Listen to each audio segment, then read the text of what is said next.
میں یہ چیلنج کرتا ہوں کہ کسی آیت میں مجھے مینشن کر کے کوئی 5 اوقات کو بتائے. یہ گھیر گھار کے بتاتے ہیں, اور وہ جن آیات سے بتاتے ہیں وہاں پہ تو ذکر کا ذکر آیا ہے, اور اس میں بھی اسپیسیفکلی اس طرح نہیں ہے کہ یہ والا ٹائم ہوگا پھر اثر ہو جائے گی. نہیں, قرآن میں 3 ہی اوقات آئے ہیں, فجر الگ سے, دن کی نماز اور رات کی نماز ہے. ٹھیک ہے, دن کی نمازوں میں جو یہ تفریق ہے نا کہ 2 الگ اوقات ہیں, یہ حدیث میں آئے. ٹھیک ہے, قرآن کی روح سے اوقات 3 ہیں, بالکل ہم بھی کہتے ہیں کہ 3 اوقات میں ہی 5 نمازیں پڑھنی چاہیے. اگر آپ کہتے ہیں نہیں جی حدیث میں 5 اوقات ہیں, پھر سر حدیث میں پھر نمازیں جمع کرنے کا بھی ہے. ایک ٹکٹ میں آپ کو 2 مزے نہیں کرنے دیں گے. اگر 5 اوقات آئے حدیث میں تو وہی حدیث پھر بتا رہی ہے کہ نبی صلی اللہ علیہ وآلہ وسلم نے اجازت دی ہے, اور ایک ایسی جمع ہے جو ان کو بھی کرنی پڑتی ہے. قرآن کا حکم یہ بھی توڑتے ہیں حج کے موقع کے اوپر. تو قرآن میں کہاں لکھا ہے کہ حج کے موقع پہ آپ نمازیں جمع کر سکتے ہیں؟ کہتے ہیں نہیں, نبی علیہ السلام نے ظہر اثر کو جمع کیا عرفات میں, اور مغرب اور عشاء کو مزدلفہ کے اندر جمع کیا ہے. وہاں پہ پھر کہاں گیا ان الصلاۃ کانت علی المؤمنین کتابا موقوتا. بھائی اس آیت کی تفسیر امام حنیفہ نہیں بتائیں گے, امام شافعی نہیں بتائیں گے, اس کی تفسیر رسول اللہ خود بتا کے گئے صلی اللہ علیہ وآلہ وسلم کہ امت کے لیے آسانی ہے.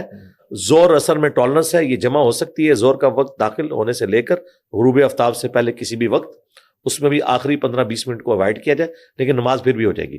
اور مغرب اور عشاء غروب آفتاب سے لے کر طلوع فجر تک کسی بھی وقت آپ رات کے پیر میں جمع کریں. آخری ایک نقطہ جو اٹھاتے ہیں, یہ دیکھیں, میں اس اکیڈیمیا کی فیلڈ میں اتنا ایماندار ہوں کہ میں مخالف کے دلائل کا بھی ذکر کرتا ہوں. یہ نہیں کرتا کہ ون سائیڈڈ مقدمہ پیش کروں. یہ لوگ اپنا مقدمہ پیش کر کے چلے جاتے ہیں, میں ان کا مقدمہ بھی ان سے بہتر پیش کرتا ہوں, اس کا جواب دیتا ہوں, پھر اس لیے ان کے پاس کوئی جواب نہیں ہوتا. آخر میں یہ کہیں گے کہ مسلم شریف میں وہ جو حدیثیں آئی ہیں نا نمازیں جمع کرنے والی, تو اس میں 2 تابعین آپس میں گفتگو کرتے ہوئے کہتے ہیں کہ لگتا ہے کہ نبی علیہ السلام نے مغرب کو آخری وقت میں پڑھا ہوگا اور عشاء کو اول وقت میں پڑھا ہوگا, اور ظہر کو آخری وقت میں اور عصر کو اول وقت میں. یہ تابعین کا جو قول اس میں نقل ہوا ہے نا آپس میں گفتگو, اس کی پلی لیتے ہیں پھر حنفی حضرات. وہ کہتے ہیں دیکھو جی یہ جمع سوری ہوئی ہے, یعنی یہ جمع تقدیم یا جمع تاخیر نہیں ہے, جمع سوری ہے. اور پھر وہ کہتے ہیں جمع سوری کو تو ہم بھی مانتے ہیں. اچھا آپ مانتے ہیں تو سرکار پھر اس کا ڈھنڈورا پیٹے, کوئی ہمیں مسجد ایسی دکھائیں جہاں آپ جمع سوری کرواتے ہو, تاکہ وہ مجبور حضرات جو لوگ 3 اوقات ہی نکال سکتے ہیں وہ جا کے جمع سوری کر لیں. کرتے کوئی نہیں, صرف کہنے کی حد تک ہے, صرف ایک جواب دینے کی حد تک. دوسری بات, یہ تابعین کا اپنا خدشہ ہے, ہمارے نزدیک یہ ان کا موقف غلط ہے. ٹھیک ہے, اس کی وجہ یہ ہے کہ جامعہ ترمذی میں باقاعدہ حدیث موجود ہے کہ نبی علیہ السلام نے جمع تقدیم بھی کی ہے, یعنی زور کے ساتھ اثر, جمع تاخیر بھی کی ہے عصر کے وقت میں جا کے زور اثر, ٹھیک ہے, اور جمع سوری بھی کی ہے. یہ تینوں طریقے کو امام ترمذی نے پوری تفصیل کے ساتھ لکھا, یہ سنت ہے.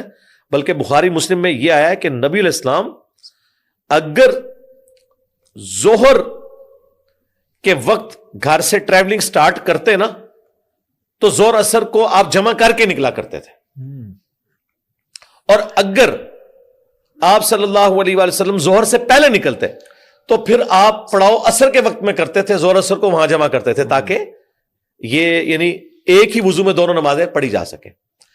اب یہ کہنا کہ جو نبی علیہ السلام نے مسجد نبوی میں نمازوں کو جمع کیا, اس کا مطلب کوئی یہ بتا رہا ہے کہ نبی علیہ السلام نے پہلے مغرب کی اذان دلوائی, 1.5 گھنٹے بعد عشاء کا وقت داخل ہوتا ہے ایٹ لیسٹ عرب میں بھی اور یہاں سب کانٹیننٹ میں, پھر 1.5 گھنٹے انہیں کہا کہ میں امت کے لیے آسانی کرنے لگوں, تم 1.5 گھنٹے انتظار کرو, اور جب 10 منٹ رہ گئے عشاء کا وقت داخل ہونے تو کہا چلو مغرب پڑھو عشاء.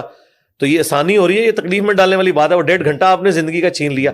آسانی امپلائڈ اس کے اندر ہے کہ پورے اس پورشن میں کسی بھی وقت 2 نمازوں کو جمع کیا جائے. پھر اس زمانے میں تو آپ گھڑیاں بھی نہیں تھی, کون حساب لگا سکتا ہے کہ جی 6:18 پہ ہو رہی ہے مغرب اور عشاء ہونی ہے جی 7:اتنے پہ, لہذا 7 اتنے پہ آپ مغرب پڑھ, یہ ہو ہی نہیں سکتا. یہ ایک ٹالرنس ہے کہ زور کا وقت داخل ہوا, اب آپ کسی بھی وقت اندازے سے سینٹر میں کر لیں وہ سوری ہے, زور کے ساتھ ہی کر لیں وہ تقدیم ہے, اور عصر کے وقت میں کر لیں وہ تاخیر ہے. اس کا کوئی آپ بینچ مارک اس طرح کر ہی نہیں سکتے. اور مجھے بتائیے آسانی تو تبھی ہوگی نا جب آپ کو یہ اکویشنیں نہ لگوانی پڑے کہ آپ جس وقت اچھا ٹھیک ہے عصر کا وقت داخل ہوا ہے سواری روک لو. لیکن اگر آپ کو نہیں, اچھا یہ لوگ کہتے ہیں سفر میں بھی جو نبی صلی اللہ علیہ وسلم نے نمازیں جمع کی ہیں نا وہ جمع سوری کی ہے, یعنی آپ کے پاس کوئی گھڑی تھی کہ آپ بتاتے تھے جلدی جلدی بھائی روک لو 15 منٹ رہ گئے عصر کا وقت داخل ہونے میں, ہم اتنے منٹ میں گھوڑے باندھیں گے. یہ پاسبل ہی نہیں تھا اس زمانے میں, یہ بالکل جعلی مسئلہ بیان کر رہے ہیں, ایسا ہے ہی نہیں ہے.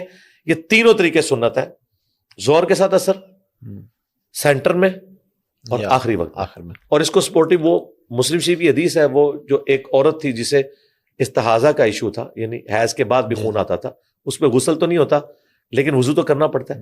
تو نبی علیہ السلام نے اسے کہا تھا کہ تم ظہر آخری وقت میں اور عصر اول وقت میں پڑھ لیا کرو. یعنی بیمار عورت کو نبی اسلام نے نمازیں جمع کرنے کا کہا ہے, اور اس میں جمع سوری پریفریبل ہے. ہم کہتے ہیں جمع سوری پریفریبل ہے کیونکہ اس میں کسی کا بھی اختلاف نہیں رہے گا. یعنی آج بھی حنفی یہ بات مانتے ہیں کہ جمع سوری کوئی کرے تو نماز اپنے وقت میں ادا کر رہا ہے, اگرچہ اول وقت میں نماز ادا کرنا افضل ہے, لیکن ظہر کوئی آخری وقت میں ادا کرے اور عصر کو اول وقت میں تو یہ جائز ہے.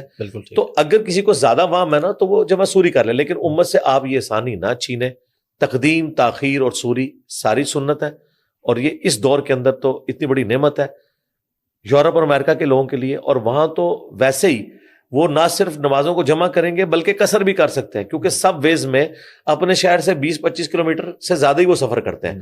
اور مسلم شریف میں 3 فرسخ یعنی 9 میل عربک مائل, وہ آلموسٹ 20 کلومیٹر بنتے ہیں. وہ نوٹیکل مائل کے قریب ہوتا ہے عربک مائل. یہ مائل کا لفظ جو ہے نا عربی سے انگریزی میں آیا ہوا ہے, پہلے ہم دنیا کے بادشاہ تھے نا, یہ میل کا لفظ مسلم شریف میں موجود ہے, یہ مائل بنا ہے ادھر آ کے.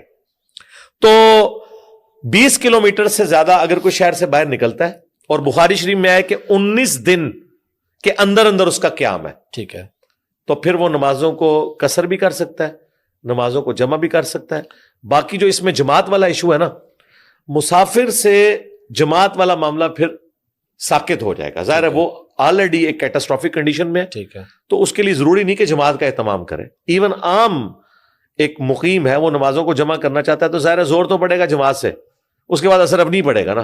جماعت کیسے کروائے, یا تو پھر کسی کو کہے کہ 2 سنتیں تم نیت کرو میں ساتھ تمہارے کر لیتا ہوں, یا اور سولوشن میں نے دیا ہے کہ آپ ایک والی مسجد میں ظہر پڑھیں, 1.5 والی میں عصر کی نیت کر لیں ظہر والے امام کے پیچھے, یہ بھی جائز ہے. بخاری میں ہے, مسلم میں بھی. معاذ بن جبل کہتے ہیں کہ میں نبی علیہ السلام کے پیچھے عشاء کی نماز پڑھتا تھا, پھر اپنے گاؤں میں جا کے گاؤں والوں کی عشاء میں امامت کرواتا تھا.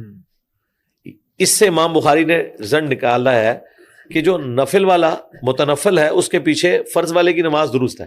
اگر نفل والے کے پیچھے فرض والے کی نماز درست ہے تو فرض والے کے پیچھے دوسرے فرض والے کی نماز بھی درست ہوگی.